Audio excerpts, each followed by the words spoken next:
Estaba diciendo yo en la anterior video, parte del video que van a tener que ser dos, que Lord Keynes, que es un economista británico, señala que la única forma de salvar al capitalismo en crisis es creando y desarrollando una eh, economía de consumo. Es decir, una donde los trabajadores pudieran comprar aquellos que ellos mismos producían y que no lo podían adquirir porque los salarios eran paupérrimos o muy insuficientes. Entonces, Keynes establece la idea de la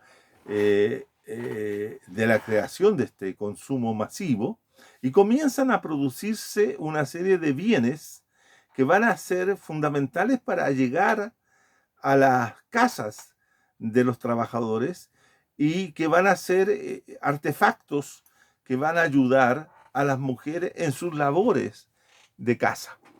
Esto es interesante porque finalmente lo que hace Keynes es desarrollar una economía que tiene una eh, pata, si ustedes quieren, una prolongación directa en lo que habíamos dicho anteriormente, que era el tema de la reproducción cotidiana de la fuerza de trabajo. Entonces comienzan a surgir los refrigeradores, las cocinas, etcétera. Toda una serie de artefactos que ayudan a las mujeres a la labor de la reproducción cotidiana de la fuerza de trabajo. Es interesante este dato porque eso significa que hay una gran masa de personas que están comprando, que están adquiriendo esto para ayudar a las mujeres así a tener, comillas, mejor tiempo para otros cuidados, para el cuidado, por ejemplo, de los niños, etcétera. Aquí hay un dato bien interesante. Las mujeres pasaron de la sociedad tradicional a la sociedad moderna o semimoderna, como en el caso de latinoamericano, pasaron a una situación de ser mujeres que continúan con la misma cotidianidad que tenían bajo la época premoderna como después en la época moderna. Es decir, siempre siguieron siendo las mujeres que tenían el cuidado nuevamente la reproducción de cotidiana de la fuerza de trabajo, como también lo ha dicho la Silvia Federici, cierto, de la reproducción general del capitalismo. Es decir, el capitalismo se asentaba en varias dimensiones en su proceso reproductivo. Pero lo que interesante es que en América Latina, a partir de ese momento, también hay una política dirigida, ¿cierto?, hacia la industrialización, entendiendo la industrialización como aquel fenómeno que permitía alcanzar la modernidad. Y por lo tanto, las sociedades latinoamericanas se industrializaron fuertemente. México, Brasil, Argentina, Chile, en algún caso Perú, todos los países tuvieron algo de industrias importantes. México, Brasil, Argentina fueron los países más industrializados. Después le seguían los países con una industria media, como el caso de Chile, pero todas ellas tenían un rol fundamental. El Estado se hacía cargo también de producir empresas industriales. Es el papel del Estado en lo que se denomina en América Latina la industrialización sustitutiva de importaciones. Pero también esto llevó a la preocupación por el tipo de trabajador que se requería. Y se requería un trabajador bien alimentado, un trabajador que tuviera las habilidades y las competencias para poder trabajar en la industria y por ende el Estado comienza a desarrollar también una política hacia la atención de derechos que van a ser conocidos como derechos sociales, y por lo tanto de tener vivienda, de tener educación, de tener hospitales para una buena atención de la salud pública, de bajar los índices de mortalidad infantil, de controlar la situación materno-infantil. Es decir, hay toda una preocupación nuevamente por parte del Estado para la reproducción no solamente física, sino también intelectual y manual, de aprendizaje manual de los nuevos trabajadores que requería la industria de sustitución. Ya no era la industria minera brutal, con esas jornadas laborales enormes, con deficiencias en los cuidados, en la higiene, etc. Pero ahora sí había una preocupación mayor. Y por eso también fueron otorgándose derechos políticos, derechos sociales, unido a los derechos civiles que anteriormente se habían conquistado. Sin embargo, siempre dentro de esta situación las mujeres estaban debajo, no tenían que ser preocupadas. Sin embargo, determinados estados latinoamericanos entraron en una preocupación por la salud de las mujeres, la salud reproductiva, materna reproductiva. Y por lo tanto la modernización industrial tuvo una preocupación por la madre. Por la madre, ustedes podrán verlo desde México hasta Chile, había una gran preocupación por la madre y por los niños. Entonces se les da, pero la condición de preocupación del Estado por las madres, por las mujeres, era en condición de madre, era en condición de esposa, era en condición de aquella que guía el proceso educativo de niños y niñas. Es decir, siempre con la misma lógica. Entonces la modernización industrial sitúa todavía a las mujeres en las casas, sitúa todavía a las mujeres en una atención específica que era a través de atenciones del servicio social, a través de la preocupación de mujeres como que atendían a mujeres, como era el servicio social, para atender las preocupaciones que las mujeres podían tener. Pero eran pocas, y esto quiero llamar la atención, eran pocas las mujeres que rompían ese marco, ese encierro, digamos, de la casa y salían hacia el espacio laboral, manufacturero u otro tipo. Las mujeres sabían, si bien cierto, siempre han trabajado fuera de su casa, lo hacían como empleadas domésticas, como empleadas cierto tiempo completo o puertas afuera, eran lavanderas, etcétera. Pero combinaban, como siempre lo han hecho, ¿cierto? Combinaban lo que era propiamente la situación de atender a su casa como atender lo ajeno, o aquello que les permitía ganarse algunos pesos, obtener algún ingreso, muchas veces asumiendo el rol de jefe de hogar, como se decía, o como se dice, ¿cierto? Dado que muchos de sus compañeros la abandonaban, muchos compañeros eran alcohólicos, muchos compañeros eran golpeadores, muchos compañeros de ella la maltrataban y por lo tanto muchas mujeres abandonaban a esos hombres, los dejaban solos y se llevaban a los críos, y por eso también la sociedad latinoamericana, como dice Sonia Montesino y otros, ¿cierto? Es una sociedad de guachos, es una sociedad donde los hogares populares mal constituidos, como se decía también bajo ya sea la ley o bajo la concepción de la Iglesia Católica, era un problema dentro de las diversas barriadas en donde vivían los sectores populares. Las mujeres también buscaban muchas veces el lugar donde habitar. Las mujeres se tomaban los sitios, eran las principales, que articularon el movimiento poblacional en América Latina, lo que son las barriadas, lo que son las villas miserias, lo que son las favelas, lo que son los pueblos jóvenes, lo que son las poblaciones callampas, todos esos espacios marginales que se constituían alrededor de las grandes ciudades tenían como protagonista a las mujeres. La población callampa, como yo digo en algún trabajo por ahí, eso es la expresión del hábitat de la vivienda de la industrialización, ¿no? Posteriormente vienen las poblaciones populares, pero que ahí también están los trabajadores hombres como también las mujeres, pero esencialmente la toma de terreno, el lugar, la elección, era fundamentalmente una decisión femenina, que estaba dentro nuevamente de esta cuestión de la reproducción de la fuerza de trabajo cotidiana, como también del capital. Digo entonces que el número, el porcentaje de mujeres que van a participar en el proceso de modernización industrial como obrera es bastante bajo. La mayoría estaba en sus casas. Pero también hay un dato, que las mujeres comienzan a incorporarse, las mujeres de clase media o de las capas medias, comienzan a incorporarse al mundo de la educación a través de la enseñanza básica o primaria, o la enseñanza secundaria y las universidades.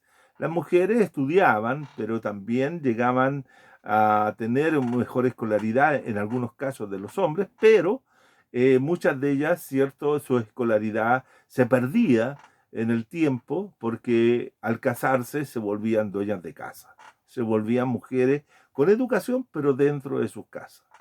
Eh, Todo esto también va a estar marcado dentro de la década de los 40, de los 30, 40, 50 en adelante, ¿cierto? Por una movilización constante de mujeres de clase media y de capas medias e incluso de sectores altos por conseguir derechos políticos.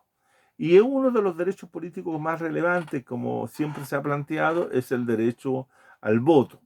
El voto, el sufragio, como aquel elemento que daría la idea de que estamos dentro de una participación política efectiva. Bueno, muchas veces sabemos a esta altura que el voto no necesariamente en las democracias burguesas puede producir lo que nosotros buscamos, o representación o participación. Pero el voto era algo que se buscaba incesantemente.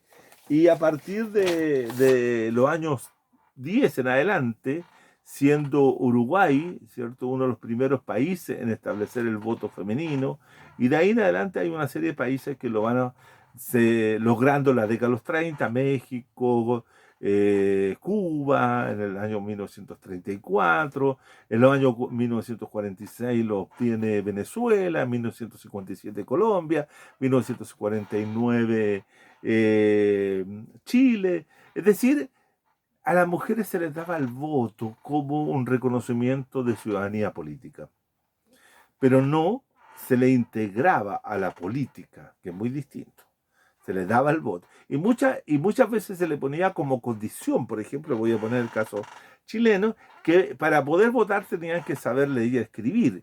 Y muchas de las mujeres populares, sobre todo mujeres populares, no sabían leer y escribir y por lo tanto no participaban en el proceso electoral. Es decir, tenían el voto dado o otorgado por los seres masculinos, pero no podían participar.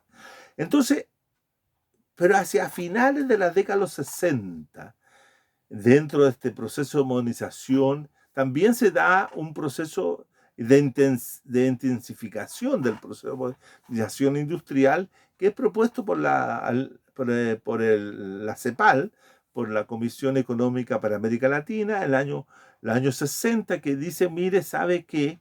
Para poder hacer de una sociedad moderna tenemos que ir rompiendo algunas de las cosas que predominan en América Latina. En primer lugar, hay que hacer una reforma educacional profunda. Y esta reforma educacional tiene que ser inclusiva, tiene que dar lugar a la participación de todos y todas. Es decir, propone, ¿cierto?, llevar los procesos de alfabetización a los espacios rurales donde se ubicaba la mayor cantidad de población que estaba esencialmente analfabeta. Las mujeres comienzan a tener es la posibilidad de leer por primera vez y escribir por primera vez. Tal como dice Paulo Freire, el gran educador, ¿cierto?, brasilero, la educación, el saber leer y el saber escribir, permite a una persona lograr tener libertad, poder constituir su propia idea de libertad. Bueno, en la década de los 60 se logra esto. Esto lleva, y esto es interesante, esto lleva a que las mujeres comiencen a tener mayor conciencia política de la necesidad de luchar por sus derechos políticos, sociales y económicos, culturales. Y comienza a unirse esas luchas políticas que se están dando en el continente por el voto y por otras demandas, con lo que está ocurriendo en el mundo, ¿cierto?, que es la conformación, ¿cierto?, del movimiento feminista, en que las mujeres ya no solamente reclaman, las mujeres europeas, en Francia, en Inglaterra, en Alemania, en Estados Unidos, no solamente van a reclamar los derechos políticos, sino que ahora van a introducir un elemento distinto, y que eso lo vamos a ver en las próximas clases, que es el movimiento feminista. La condición de mujer por sobre cualquier otra cosa. Y la denuncia permanente de la dominación patriarcal. Eso va a cambiar. En América Latina las mujeres estaban luchando por derechos políticos, se habían constituido democracias relativamente amplias, con algunos defectos, pero algunas democracias funcionaban bien, otras América Latina era un desastre de dictaduras de corte tradicionalista, en la cual, por ejemplo, ¿cierto?, en República Dominicana, la famosa dictadura de Trujillo da lugar, ¿cierto?, a esa fuerza política de las tres hermanas que logran, ¿cierto?, luchar y que son fusiladas, y a la cual dan origen al Día de la Mujer de los derechos políticos, ¿cierto? De manera entonces que ahí tienen un dato que tienen que buscar sobre aquellas hermanas. Yo no las voy a nombrar para que ustedes busquen quiénes son y cuántas biografías de ellas encontramos de esas tres hermanas. Fíjense ustedes que van a darse cuenta de que hay enormes cantidades de biografías sobre los luchadores masculinos, pero de las biografías de las mujeres, ¿cuántas van a encontrar? Hagan el esfuerzo y darse cuenta. Bueno, las luchas políticas que se abren como consecuencia de la Revolución Cubana, que es un hito también demarcatorio como lo fue la Revolución Mexicana, etcétera, pero la Revolución Cubana va a tener un impacto muy decisivo sobre América Latina. Y por lo tanto, ese momento va a abrir los cauces para que los movimientos sociales, el movimiento popular latinoamericano comience a luchar ya no solo por derechos políticos, sino que se plantee también algo mayor. Se plantea la posibilidad de construir socialismo. Y las luchas que se abren a partir de ese momento, del 62 para adelante, cuando Cuba se declara un proceso revolucionario socialista, el socialismo se pone también como lugar en el mundo, en América Latina. Pero fíjense ustedes, también el socialismo que se proclama también es un socialismo que pone en una situación de subordinación a las mujeres. En los partidos políticos revolucionarios las mujeres siempre era, como bien decía Julieta Kirchhoff, la gran pensadora y feminista chilena, era para que las mujeres participaran en el partido solamente en el área del café, para servir el cafecito. Y no era el lugar ese de las mujeres. Sin embargo, esa tradición masculina que atrapaba a las mujeres, en que las mujeres no podían dedicarse a la política porque los tiempos de los varones eran totalmente distintos del tiempo de las mujeres. La política no estaba hecha y no está hecha hasta el día de hoy para el tiempo que disponen las mujeres, porque los hombres pueden hacer política, pero las mujeres no pueden hacer política en los tiempos que disponen. Tienen que liberarse de muchas cosas. Bueno, pero en ese tiempo tampoco se podían liberar. Las mujeres estaban a cargo de los hijos y de la reproducción nuevamente de la fuerza de trabajo, en todo sentido. Y aquí viene una situación que va a cambiar radicalmente la realidad latinoamericana en muchas sociedades de esta región. A partir de los años 70 o finales de los años 70, cuando se producen una serie de golpes de Estado, que se inaugura con el golpe de Estado de 1964 en Brasil contra el presidente João Goulart, que es una de las dos soluciones que desarrolla el Departamento de Estado norteamericano para frenar la intervención, para frenar el ascenso de las luchas populares, que es una solución política y una solución militar. La solución militar era el golpe de Estado, como el que se dio en Brasil en el 64, y la otra era la solución política, como fue el gobierno de las democracias cristianas, tanto en dos lugares, Venezuela y Chile. Chile es donde está Eduardo Frei, que es apoyado por el gobierno norteamericano como una alternativa a la izquierda. Pero esa democracia cristiana tenía lazos muy fuertes con la democracia cristiana venezolana. Entonces ahí había una comunión muy estrecha entre sus líderes. La puesta en marcha de la solución militar era la solución de la seguridad nacional, es decir, contrainsurgente.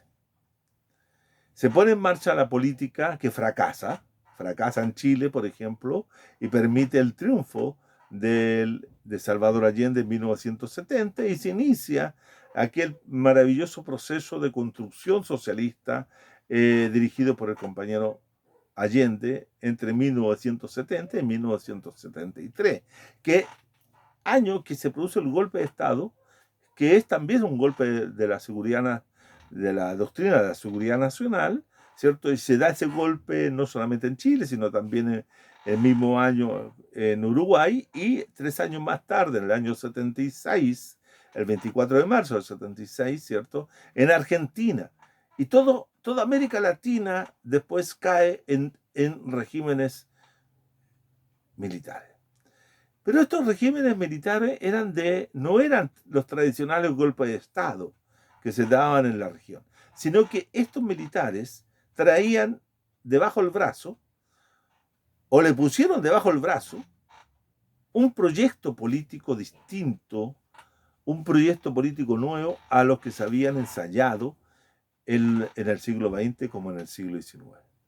La clase dominante chilena, como también argentina, brasilera, uruguaya, peruana, colombiana, ecuatoriana, incluso venezolana y centroamericana, mexicana, tenían un proyecto político que era un nuevo tipo de modernización y un nuevo tipo de sociedad, la sociedad neoliberal. La sociedad neoliberal que conforma una nueva forma de vida y que le tiene reservado un espacio especial para las mujeres. Yo tengo la impresión de que la instalación de los modelos neoliberales en América Latina siempre se ha visto sin esta perspectiva de género, sin ver la participación o qué participación iban a tener las mujeres en este nuevo proyecto de modernización capitalista. Y este es un dato interesante, creo yo, estimo, tal vez no lo sea, pero fíjense ustedes que el hecho de que el neoliberalismo tenga una política de recortes en la política fiscal, en la política social, en el abandono o el traspaso de aquellos bienes públicos, servicios que teníamos bajo el estado del bienestar o el estado keynesiano, que eran atendidos por el Estado, como la educación, la salud o la previsión o todas aquellas cosas que el Estado se despoja, se desprende y se la entrega al capital. Se la entrega al capital y el capital la asume para hacerse cargo de esos bienes que ya no dejan de ser bienes públicos y los transforma en bienes de consumo que van a ser vendidos en un mercado de la salud, en un mercado de la educación, en un mercado de la vivienda, en un mercado de esto. Es decir, la sociedad latinoamericana en general se transforma en un gigantesco mercado y las sociedades llenas de mercados pequeños en el cual la biografía del sujeto o el sujeto transita por esos mercados. Y al mismo tiempo, el Estado se vuelve pequeño, pero fuerte, poderoso, pero pequeño en cuanto deja de hacer las funciones que hacía, abandona las políticas que tenía de cuidado de la reproducción de la fuerza de trabajo y que deja que esa reproducción quede en el ámbito privado. Y por lo tanto, que en el ámbito privado se produce algo muy interesante. Las mujeres comienzan a abandonar la casa.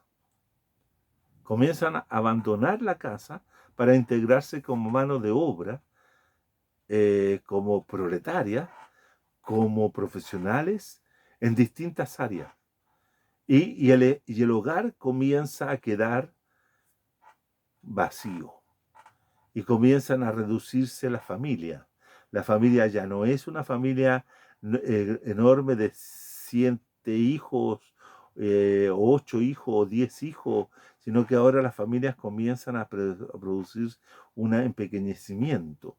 Las familias se vuelven a lo más de 2 o 3 hijos. Ya hoy, eso al comienzo, hoy día las familias son 1 o 2 hijos. ¿Por qué? Porque como el Estado se desprende de la preocupación y privatiza el cuidado o privatiza la reproducción de la fuerza de trabajo, tanto hombres y mujeres tienen que concurrir al ámbito laboral para poder lograr, ¿cierto?, sobrevivir en este capitalismo neoliberal. Entonces es interesante cómo una estructura que se había dominado, las dos modernizaciones anteriores, la modernización oligárquica como la modernización industrial, en el neoliberalismo se produce una suerte de, comillas, y por favor, comillas y subrayar, de liberación de las mujeres de aquel rol que habían tenido anteriormente y se ven obligadas, que no es lo mismo que una búsqueda a salir al mundo laboral. Y se incrementa el número laboral, el número de la participación laboral en las mujeres.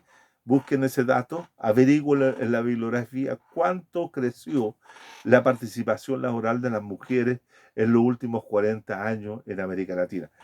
En la CEPAL se encuentran esos datos. En la Comisión de la Económica para América Latina, ahí se encuentran los datos de cuál es la fuerza de trabajo. Claro, esto dispara, no es que sean todas las sociedades latinoamericanas iguales. Hay unas que son distintas, pero véanla, porque van a darse cuenta de la incorporación de la mujer. Vean la incorporación de las mujeres en los procesos de educación, la creación del mercado educativo, la creación de universidades, como también de colegios a cargo del capital, requería de estudiantes. Y estas universidades que habían sido bastante reacias en el pasado para aceptar mujeres, comienzan a aceptar mujeres, crean,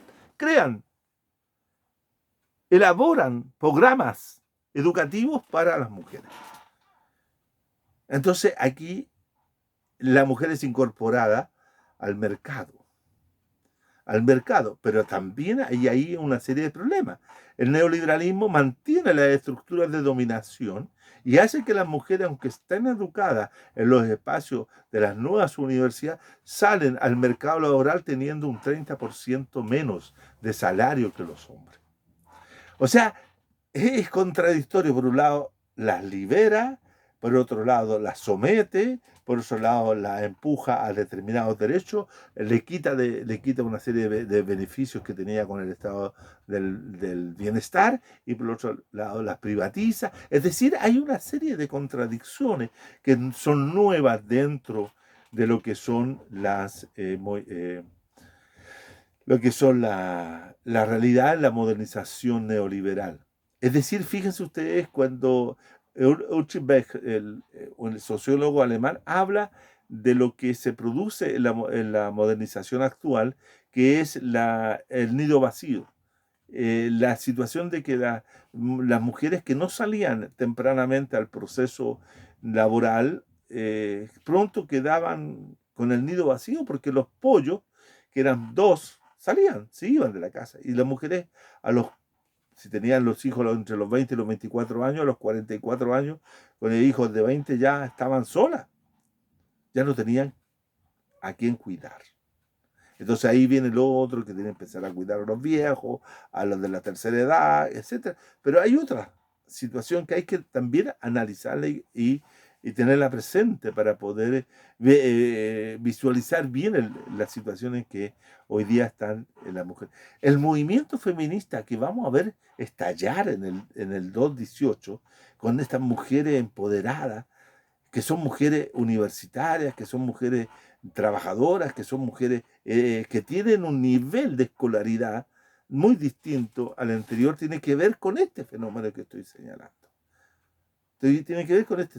Entonces, hay otras luchas que se van a ir estableciendo. Vean y revisen el periodo de la modernización neoliberal y van a percibir que no hay una bibliografía que permita entender este fenómeno como lo estoy señalando. Les recomiendo que busquen y me lo cuenten. Estimadas, les dejo hasta acá, porque ya son 2 videos que vamos a tratar el mismo tema. Quiero volver al próximo video, que va a ser mañana, ¿cierto? Que tiene que ver con esta diferencia que yo hago entre las luchas de mujeres y las luchas del movimiento feminista. Pero ya tienen un contexto. América Latina, en el último tiempo, ha pasado por 3 grandes modernizaciones. La modernización oligárquica del siglo XIX, la modernización industrial sustitutiva, que tal vez Venezuela, por ser una sociedad rentista, dependiente y exportadora de petróleo, no la vive de la misma forma como lo viven los otros países, que si bien siendo igualmente monoproductores, ¿cierto?, de una riqueza natural, combinan eso con industrialización. Y este periodo de modernización neoliberal, que a ustedes lo tocaron, que ustedes también lo tuvieron en los 80, especialmente con la reforma de Carlos Andrés Pérez, antes del estallido del Caracazo. Así que, pero revisen, que tengan hasta mañana, mejor dicho, porque no les voy a decir que tengan un buen fin de semana, porque nos quedan 3 capítulos que revisar todavía. Ha sido un agrado estar con ustedes. Un saludo cordial. Hasta luego.